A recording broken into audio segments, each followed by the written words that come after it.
তো কি অবস্থা সবার? আই গেস ভালো আছেন। কালকে রাতে ডাকসু নির্বাচনের ফলাফল আমরা দেখতে পেলাম, অ্যান্ড ইট ওয়াজ শকিং। কেন শকিং? আমার কাছে মোটামুটি আমি শিওর ছিলাম যে শিবির জিতবে, আমি প্রেডিকশনও দিয়েছি। কিন্তু দুইটা জিনিস যেটা আমি ভুল ছিলাম, এবং আমি ওটা প্রকাশ করি নাই হয়তো, কিন্তু আমি ভুল ছিলাম। এবং আমার কাছে কালকে রেজাল্ট দেখার পর আমার কাছে আপনার অবাক লাগছে।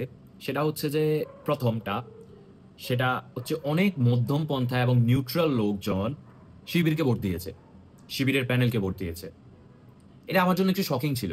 তো অবশ্যই এটার ক্ষেত্রে আমি বলবো যে শিবির এর প্যানেল এমন কিছু করেছে যার মাধ্যমে তারা ওই লোকদের আস্থা অর্জন করতে পেরেছে। কারণ মধ্যমপন্থা আমি যদি বলি, যারা হচ্ছে যে ধরেন আপনার বিএনপিকে পছন্দ করে না চাঁদাবাজির জন্য, গুন্ডামির জন্য, আর ধরেন তারা ইসলামিক রাজনীতিও পছন্দ করে না তেমন, নট ডানপন্থীও না, মধ্যমপন্থা। তারা চাইলে কিন্তু ধরেন উমামা ফাতেমা অথবা আপনার অন্য যারা আছে আর কি, যে বাকের কাদের, এদেরকে ভোট দিতে পারতো, কিন্তু তারা দেয়নি। শামীমকে ভোট দিতে পারতো, তারা দেয়নি। তারা শিবিরকে বেছে নিয়েছে। তো এটা একটা রিজন আছে যেটা জানতে হবে, যে শিবির নিশ্চয়ই এমন কোনো কাজ করেছে বা দেখিয়েছে যে তারা বেটার, যেটা অন্যরা পারেনি। যাই হোক, এটা এত কনসার্নিং না, ভোট দিতেই পারে, সুইং ভোটার থাকতেই পারে।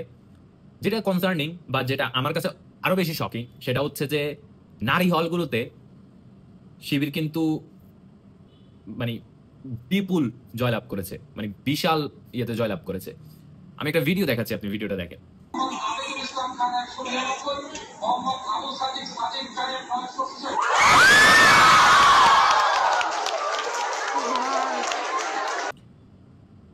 এখানে এই যখন সাদিক কায়েমের আপনার রেজাল্ট দেওয়া হলো ভোটের, তখন মেয়েরা যেভাবে আপনার উচ্ছ্বাসিত হলো, সেটা মানে দেখা যায় যে মেয়েরা ইন্টেনশনালি শিবিরকে ভোট দিয়েছে, সাদিক কায়েমকে ভোট দিয়েছে, এস এম ফরাদকে ভোট দিয়েছে, মহিউদ্দিন খানকে ভোট দিয়েছে।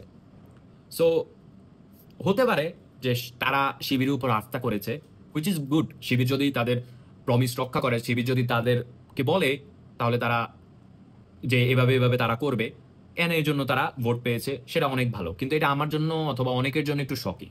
সো আসলে রাজনীতি প্রেডিকশন করা যায় না, যে কে কখন কিভাবে কি হয় রাজনীতিতে।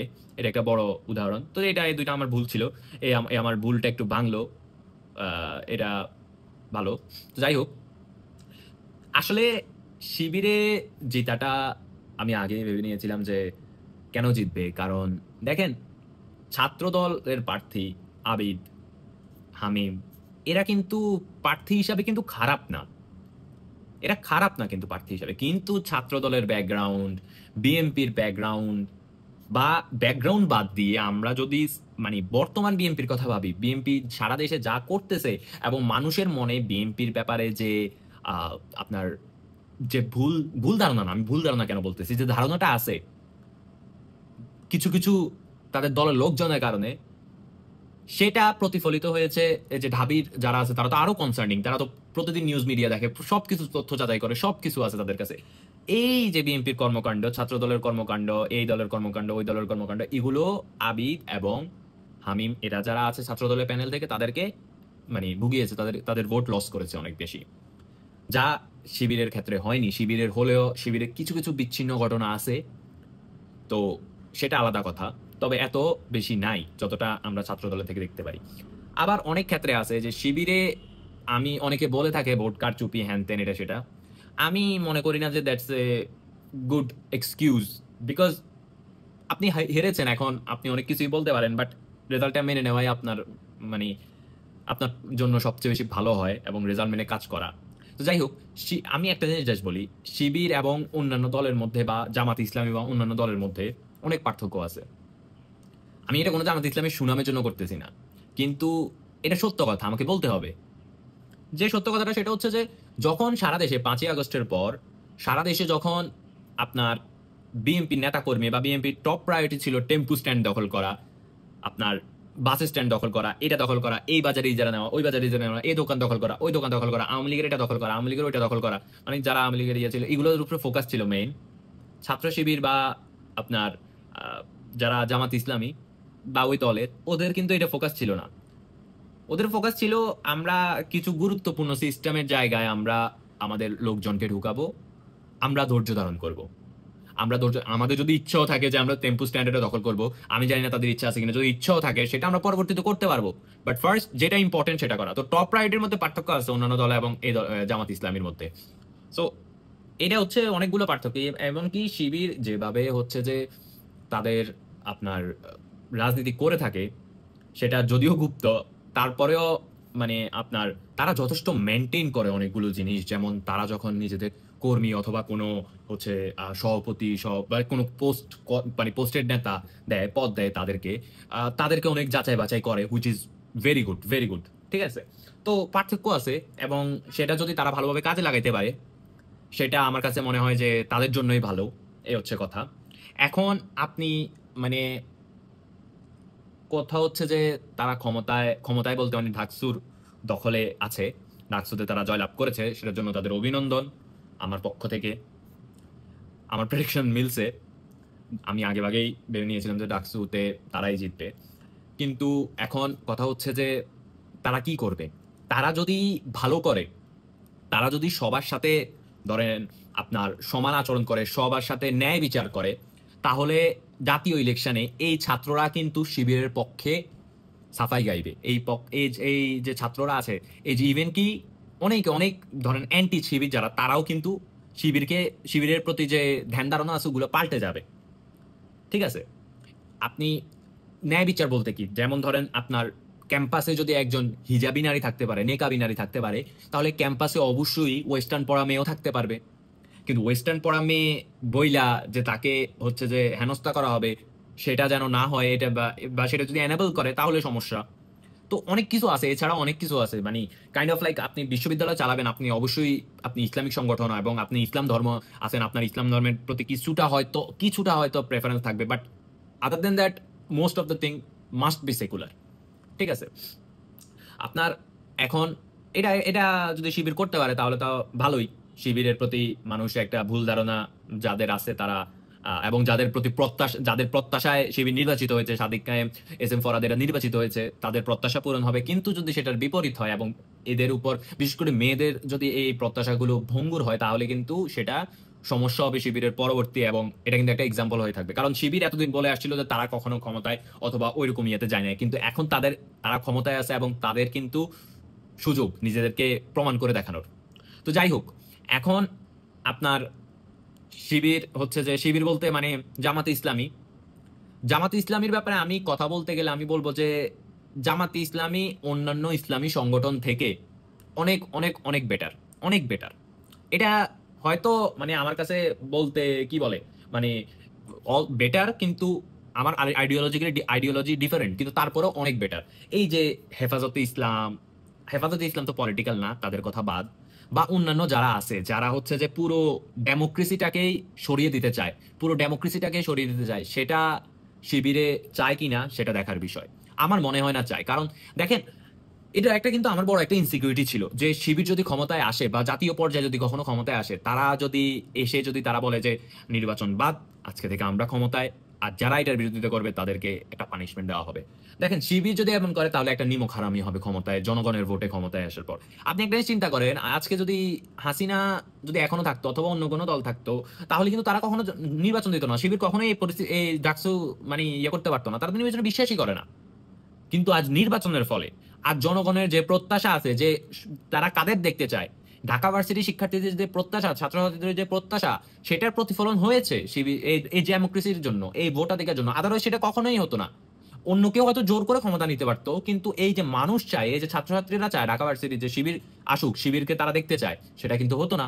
তো শিবির যদি এসা অথবা ডেমোক্রেসিকেই নালিফাই করার চেষ্টা করে, তাহলে সেটা হচ্ছে যে বড় প্রবলেমেটিক এবং নিমক হারামি বলতে গেলে, এবং এই গাদ্দারি আসলে দেশের মানুষ কখনোই ভুলবে না। তো যাই হোক, শিবিরকে, জামাত ইসলামীকে আমি জানি যে জামাত ইসলামীকে এখন বহু মানুষ হচ্ছে যে আপনার আহ, বিভিন্ন টিপস দিতে আসবে যে যেহেতু তোমার নামই ইসলামী, তুমি অবশ্যই এখন ইসলামী ওয়েতে সবকিছু শাসন করবা, একদম সবকিছু শাসন করবা। নারীরা এটা পড়তে পারবে না, নারীরা কোনো পর্দাবিহীন চলাচল করতে পারবে না, এটা করতে পারবে না, কোনো সঙ্গীত চর্চা হবে না, হ্যান ত্যান এগুলা টেগুলা। তো এগুলা মানে হবে কিনা, যে শিবির প্রভাবিত হবে কিনা সেটা কিন্তু দেখার বিষয় যে শিবির এগুলোতে, আমি জানি শিবিরকে এগুলো বলবে, শিবিরকে বলবে তোমার নাম থেকে ইসলামী সরাই দাও, তুমি মডারেট হলে কোনো ইসলামের অরিজিনাল ঠিকাদারি না, তুমি বাদ বাদ বাদ, এরকম কোনো কিছু আছে, বলবে যে এরকম এরকম তোমরা বাদ হয়ে যাও। এটা শিবিরকে যদি প্রভাবিত করে তাহলে মানে এটা কিন্তু বিশাল বড় ইয়া হবে। শিবির বর্তমানে যে সাধারণ মানুষদের থেকে যে ভোট পেয়েছে, সাধারণ ছাত্রছাত্রীদের যে ভোট পেয়েছে, সেটা কিন্তু পরবর্তীতে হারাই যাবে তাদের উগ্রবাদীর জন্য। শিবির বর্তমানে উগ্রবাদী না, শিবির অনেক বেটার, আমি এটা বলতেছি। শিবির বলতে মানে আমি জামাত ইসলামীকে বুঝাইতেছি ওভারঅল, ওরা কিন্তু উগ্রবাদী না। তো এই প্যাটার্ন যদি দক্ষ মানে ঠিক রাখতে পারে, তারা কিন্তু পরবর্তী মানে বাংলাদেশের রাজনীতিতে অনেক ভালো অবস্থান থাকবে। কিন্তু তারা যদি এদের কথা মতো, যারা আছে উগ্রবাদী পন্থা, উগ্রপন্থা, তাদের কথা মতো যদি এরা ম্যানিপুলেটেড হয়ে বিজেপির মতো হয়ে যায় বা হয়ে যাওয়ার চেষ্টা করে, তাহলে কিন্তু সমস্যা আছে। তো যাই হোক, শুভকামনা। দেখা যাক যে জাতীয় সঙ্গীত এবং মুক্তিযুদ্ধের ব্যাপারে শিবিরের কি অবস্থান থাকে, এটা অবশ্যই দেখার বিষয়। আমি মনে করি যে শিবির হয়তো ভালো করবে। এবং শিবির, এবং অনেকে প্রশ্ন করতেছে, মানে অনেকে ইয়ে করতেছে যে এখন শিবিরকে সবাই কোশ্চেন করা শুরু করে দিয়ে ঢাকা ভার্সিটির কিছু হলে। তো অবশ্যই প্রশ্ন করবে, সে একজন রিপ্রেজেন্টেটিভ, তাকে তো প্রশ্ন করবেই। এবং সে অ্যান্সার না দিয়ে অথবা এটা বলে কাটাই যাবে ব্যাপারটা এমন না, তাকে অ্যান্সার দিতে হবে সবকিছু। সেটা বলতে পারে যে ধরেন কোনো একটা কিছুর ব্যাপারে বললো, তাই সে বললো যে এখন পর্যন্ত আমরা মাত্র ক্ষমতায় আসছি, আমাদের একটু সময় লাগবে, পরবর্তীতে আমরা এটা পরিবর্তন করতে পারবো বা এটা একটা চেঞ্জ আনতে পারবো। কিন্তু এটা বলতে পারবে না আমরা মাত্র ক্ষমতায় আসছি, আপনি এখন আমাকে কেন জিজ্ঞেস করতেছেন হ্যান ত্যান, এটাগুলো বলতে পারবো না। আপনাকে অ্যান্সার দিতে হবে, as you are a representative, you have to answer, that's it. আরেক প্রজাতির পাবলিক যাদেরকে নিয়ে আসলে কথা বলতে হয়, তারা বেসিক্যালি উঠাচ্ছে যে আহ, জগন্নাথ হলে কেন শিবির পরাজয় করলো, তারা কি বাংলাদেশ বিরোধী নাকি, কিংবা ভারতের কোনো কিছু নাকি, মেঘ মোল্লার কিভাবে ইয়েতে জয়লাভ করলো, জগন্নাথ হলে জয়লাভ করলো, এটা তাদের কাছে খুব কনসার্নিং। দেখেন, এইটা খুব অবভিয়াস একটা জিনিস যে হিন্দুরা আপনার জামাত ইসলামীকে ভোট দিবে না। প্রায় হিন্দুরা দেয়নি, অনেক হিন্দুরা দিয়েছে, প্রায় হিন্দুরা দেয়নি। বা অন্যান্য ধর্মাবলী মানুষেরাও জামাত ইসলামীকে ভোট দেয় না, দিবে না। এটা খুবই খুবই খুবই খুবই কমন একটা জিনিস। কেন? দেখেন, একটা মানে দল যার নামের মধ্যে ইসলাম আছে, তা সে অবশ্যই ধর্মভিত্তিক রাজনীতি, মানে বাইরে থেকে বোঝা যায়, এবং তার কিছু কিছু কর্মকাণ্ড, তার ট্যাগ লাইন সবকিছুই ধর্ম রিলেটেড। তো কেন অন্য ধর্মের মানুষ কেন ভোট দিবে? এখন এটা খুব অবভিয়াস যে তারা মেঘ মোল্লার বসুকে ভোট দিবে, কারণ সে একজন হিন্দু ক্যান্ডিডেট। এখন এটা নিয়ে অনেকেই অবাক হইতেছে যে কেন ভোট দিছে। মানে লাইক লিটারালি, এখানে আপনি আপনি চিন্তা করেন, আপনি যদি ইন্ডিয়ার হতেন, আপনি যদি ইন্ডিয়ায় থাকতেন, তাহলে কি আপনি বিজেপিকে ভোট দিতেন? না। অ্যান্সার হচ্ছে না, আপনি বিজেপিকে ভোট দিতেন না। কেন? কারণ বিজেপি অঙ্গ সংগঠন, আরএসএস, বিজেপি হিন্দুত্ববাদী রাজনীতি করে, আপনি কেন বিজেপিকে ভোট দিবেন? এখন সেটার জন্য যদি আপনাকে অ্যান্টি ইন্ডিয়া বলা হয়, তাদেরকে যদি আপনি মানে তিরস্কার করেন যে কেন মুসলিমদের যারা হিন্দুদের এই আপনার বিজেপির বিরুদ্ধে ভোট দিছে, হিন্দুত্ববাদীদের বিরুদ্ধে ভোট দিছে, তাদেরকে আপনি অ্যান্টি ইন্ডিয়া বলতেছেন, এই জন্য আপনি বিরোধিতা করতেছেন যে এরা অতিরিক্ত করতেছে, এরা উগ্রপন্থা করতেছে, তাহলে এখানে কেন নয়? আপনি দেখেন একটা জিনিস, আপনি হায়দ্রাবাদ যে কনস্টিটিউয়েন্সি আছে, ওইখান থেকে আসাদুদ্দিন ওয়েসি সবসময় জিতে, তার পার্টি জিতে প্রায় সময়। কেন জিতে? কারণ সে একজন মুসলিম ক্যান্ডিডেট, ওখানে মুসলিমের সংখ্যা বেশি। তো তারা মুসলিম ক্যান্ডিডেটকে ভোট দিবে। ওই যে Hyderabad centre, old Hyderabad maybe, ওই কনস্টিটিউয়েন্সিতে, কারণ এখানে মুসলিমের সংখ্যা বেশি, এই কারণে তারা মুসলিম ক্যান্ডিডেটকে ভোট দিবে। তো অবভিয়াসলি এখানে এমন কোনো কথা না যে তারা ধরেন মুসলিম ক্যান্ডিডেট বাদে অন্য কাউরে ভোট দিতে পারবে না। অবশ্যই তাদের প্রেফারেন্স থাকতে পারে, তবে যে বিজেপিকে তো নাই, তারা কংগ্রেসকেও ভোট দিতে পারে, কিন্তু বিজেপিকে দিবে না, কারণ বিজেপি ডাইরেক্ট হিন্দু হিন্দু মানে হিন্দুত্ববাদী রাজনীতির সাথে অ্যাফিলিয়েটেড। তেমনি বা ধর্ম রাজনীতি করে, হিন্দু ধর্ম রাজনীতি করে। তেমনি আপনার যে বাংলাদেশেও যে কোনো জায়গায়, আপনি যে কোনো জায়গায় হিসেব করে নেন, হিন্দুরা জামাত ইসলামীকে ভোট দিবে না। কিন্তু এটার জন্য যদি আপনি মানে আপনি যদি আজকে ইয়ে থাকতেন, আপনি যদি আজকে কথা থাকতেন বাংলাদেশে, যদি বিজেপি আসতো, বিজেপি ইলেকশন করতো, তাহলে কি আপনি মুসলিম হিসেবে বিজেপিকে ভোট দিতেন? না, আমি অবশ্যই কংগ্রেসকে ভোট দিতাম, আমি বিনা কথায় আমি কংগ্রেসকে ভোট দিতাম। এই হচ্ছে কথা। কিন্তু এটা নিয়ে ইস্যু ক্রিয়েট করার আসলে কোনো কারণ নাই। শুধু শুধু একটা ধর্মকে টাইনে আইনা এটার সাথে জগাখিচুড়ি করা, হ্যান ত্যান, এসবের কোনো আসলে কারণ নাই।